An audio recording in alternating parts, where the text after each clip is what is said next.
Oh, look, it's been exciting. Really enjoyed getting all the boys in. The boys have been really responsive. Getting to know them yesterday was really, really positive. And unfortunately, the Scarlets boys were a bit delayed, but good having the full sort of squad in together, which is really exciting. Yeah, no, after the fight themselves. Yeah, they're in. Yeah, they were a little bit jaded, but no, in fairness to them, they're in. They didn't train today, but it's great to have everyone in and everyone together so we can push forward. Can the players expect slightly different things to be done slightly differently to previous, under you, in terms of Obviously, I've spoken to lots of players of different things, but it's probably, rather than being different, it's what we believe in going forward rather than thinking about the past. It's more about where we want to go. Spoke to to individuals, done a lot of research behind the scenes, but also knowing the philosophies that I want to bring in with all the other coaches as well. It's not just me, but where we believe we can take this team forward. Jack, first time you've been in since the Six Nations, how's it for you? Yeah, it's been good. It's been it's been excited coming in, and it's been brilliant to be part of it, especially with the squad. And there's a good bunch of boys here who are all excited and ready to go. Steve asked you to be captain again, a big honour. Yeah, massive honour. When he asks, it's always an honour to be picked and to be captain. It's it's a great honour and a proud feeling. Steve, just the fitness thing, is everybody fit? How's Lewis Rees-Zammit? Because he was always the sort of doubt for Argentina. How's he looking at the moment, do you think? Yeah, there's a couple of boys tracking and doing sort of side of the pitch stuff, but they're all tracking well for Argentina, which is the most important bit. How difficult will the selection be, do you think? I think it'll be very difficult. But like I said in the last press conference, I think it's exciting that we've got difficult decisions to make. And I think, in fairness, when you look at the squad we picked, and we had lots of phone calls to the boys that did make it, I just loved the fact that when watching players that were outside the squad, how well they played in the weekend as well. So I think that, from a wider sense, is exciting for us, and that even makes it even tougher to pick that team for Argentina. You lost Luke Bifalata, that's obviously a big blow, but you brought in Ollie Cracknell still on that. Yeah, look, Toby is obviously a massive loss.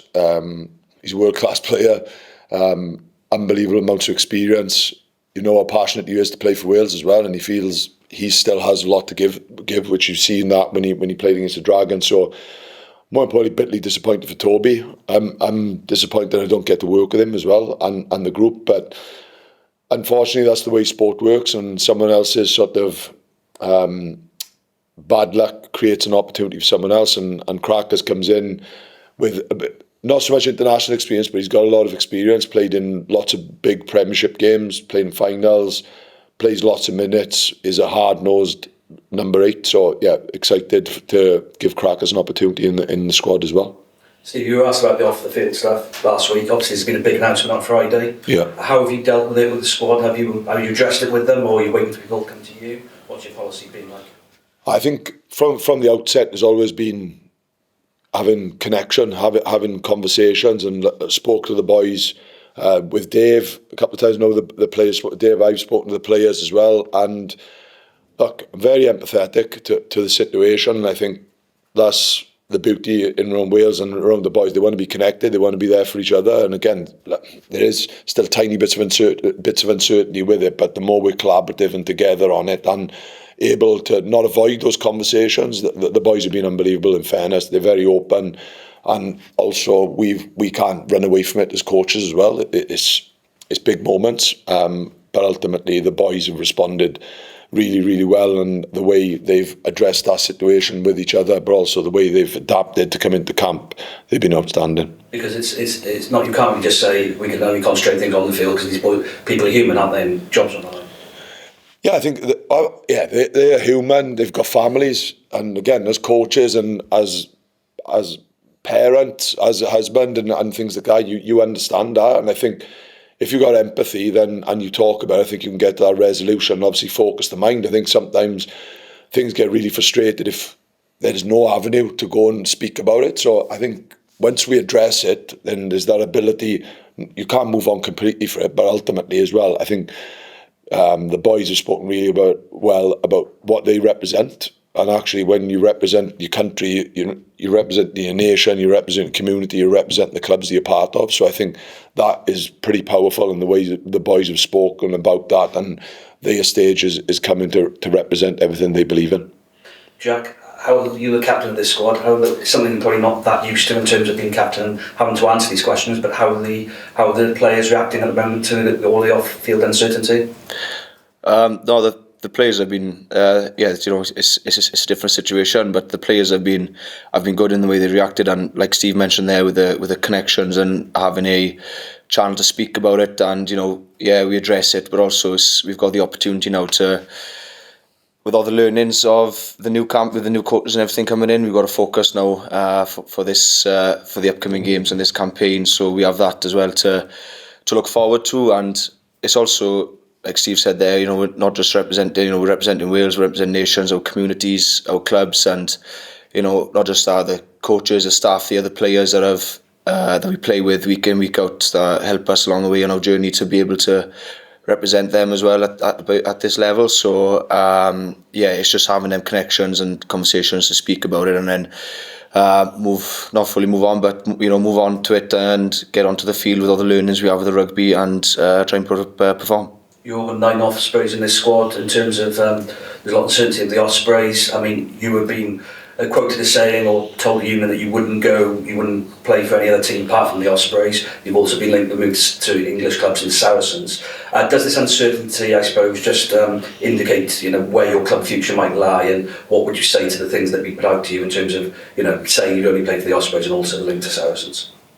Look, I love the Ospreys. I love playing there. I love the boys, the coaches, everyone, and with regards to that, the news only came out on Friday, so the main focus for myself now is this campaign, and we'll see how everything else goes. Okay, so we'll now open up to other people, but we've drawn a line under the off the pitch stuff. We'll focus on the rugby. So if you want to put a hand up. Is that? On my TV. Steve, what kind of challenge are you expecting from Argentina on Sunday? Oh, look, they're unbelievable team, lots of skills, lots of physicality. You see, they've beaten massive nations, beaten New Zealand, South Africa. So, look, unbelievable team. We know what's coming in the autumn.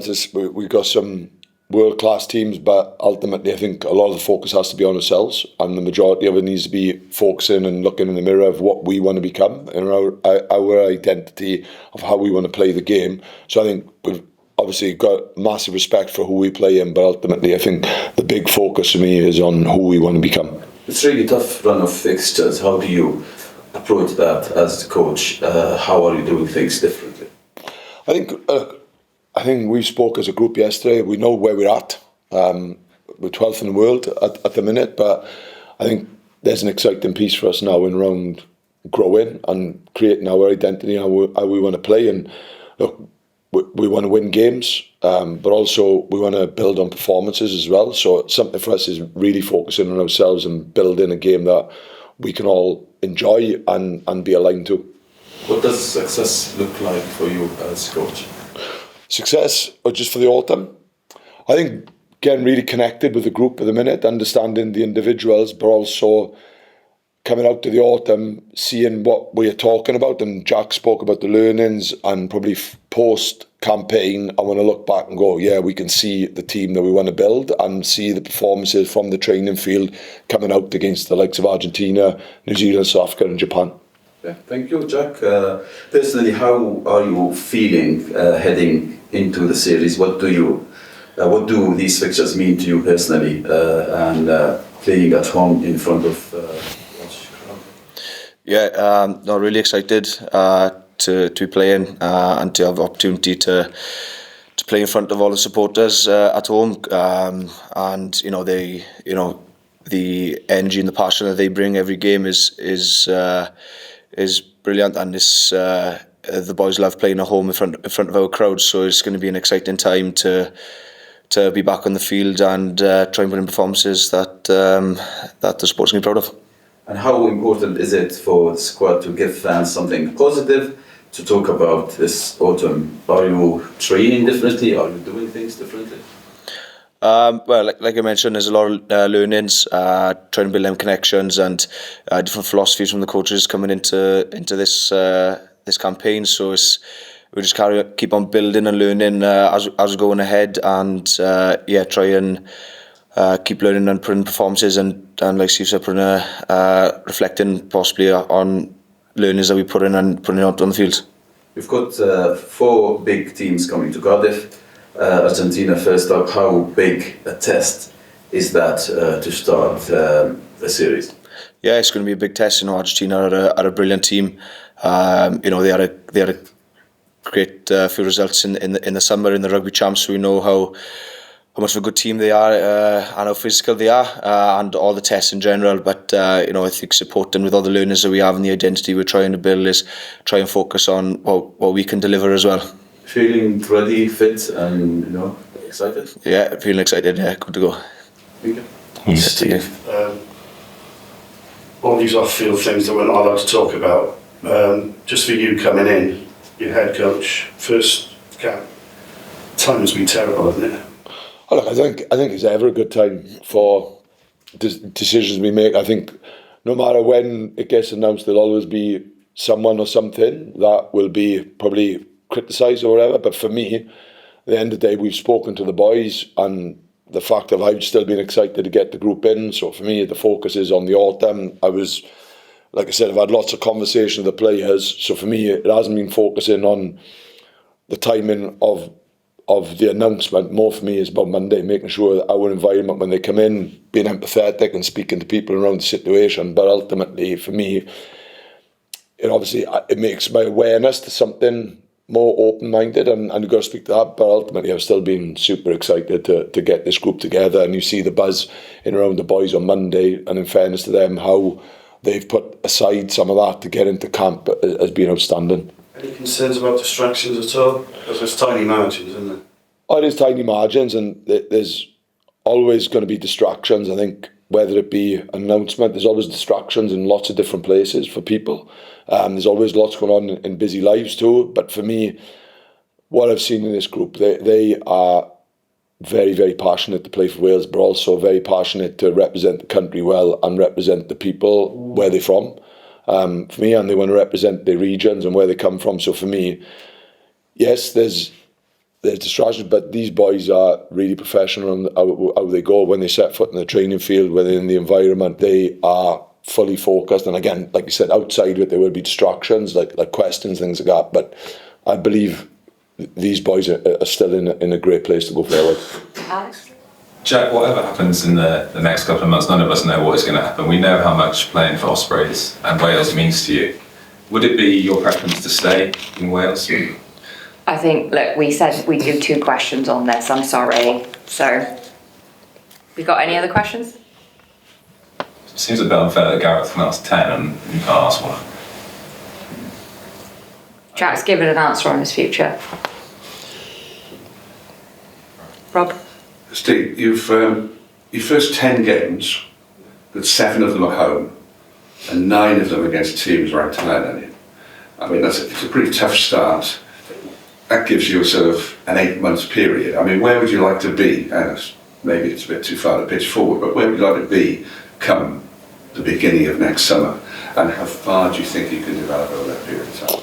Oh, look, I think you can go that far in the future. I think the focus of me is on the here and now, and I know where we want to build, and we've got some amazing fixtures coming up, and I think they are tough fixtures, but I think anytime you play in test match rugby is really tough. But like I said, the focus for us is firmly on ourselves, building our identity, building the way we want to play, creating confidence and belief in what we want to do, but attacking every game the way we want to. So for me, it's not looking way ahead. For me, it's about getting this group connected, and in fairness to the players, they are super connected anyway, and through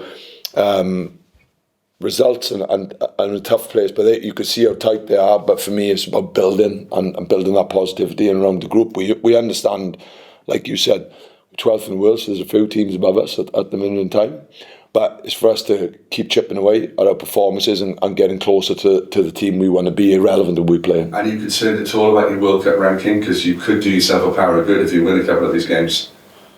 Yeah, I think for me, I can concern myself with a lot of stuff that I can't control. The only thing we can control is the training environment, the connections with the players, how we want to build our game, how tough we want to be, also how brave and around we want to play. So for me, it's just focusing on the here and now and making sure we're concentrating ourselves. I truly believe if we get alignment in around our game, I believe we've got really talented players, and we've got exceptional players, but also exceptional personalities. And I think that they're tough men. So it's just creating alignment so then we can really focus on our own performances and what we want to play, and then hopefully the results will look after themselves. Jack, you had a great summer. We were all screaming at the telly, you winning, helping the Lions win that series. But of course, the rest of the boys won in Japan. How much of a difference, personally to you, was the summer, and how much of a difference did that win over Japan make?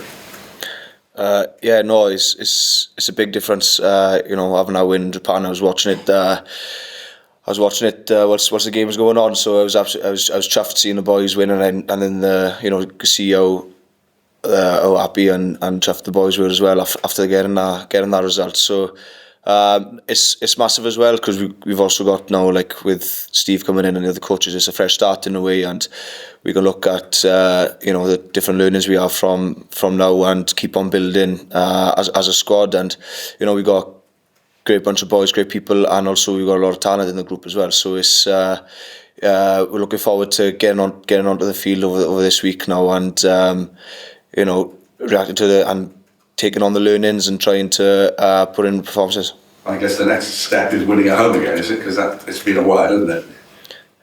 It's been a while, but the boys love playing in front of our own supporters, and playing in the Principality against everyone is massive for all of us. So to be able to hopefully get a victory there and be back playing in front of them is exciting.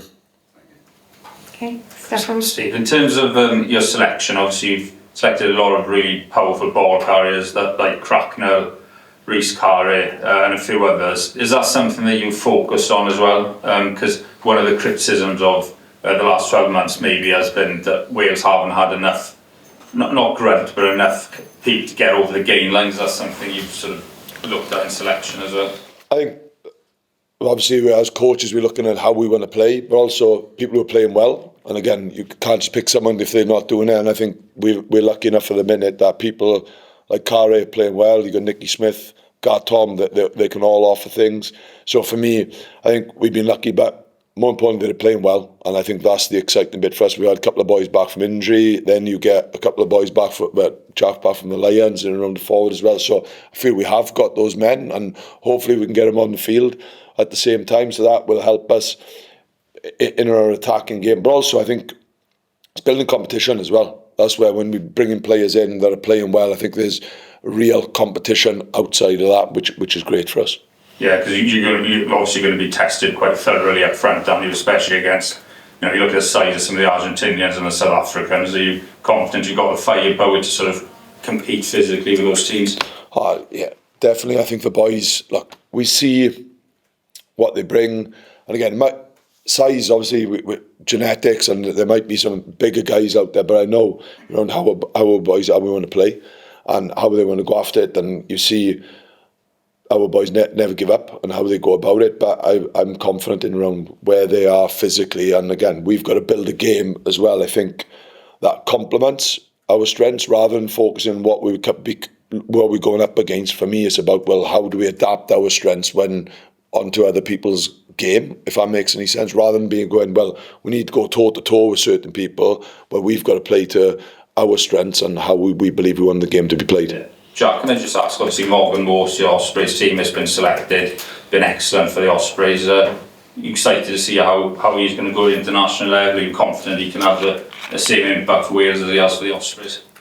Yeah, definitely. I'm confident. Morse, he's been playing brilliantly this season, and the best thing as well is that he's got a high ceiling as well. He's really talented, and he's a very good player, and he's keen to learn and keen to get better as well. So I think he's just gonna get even better being in this environment. And he's already a great player, and it's exciting. And chuff for him, especially. I know a couple of boys back and come to chuff for him as well.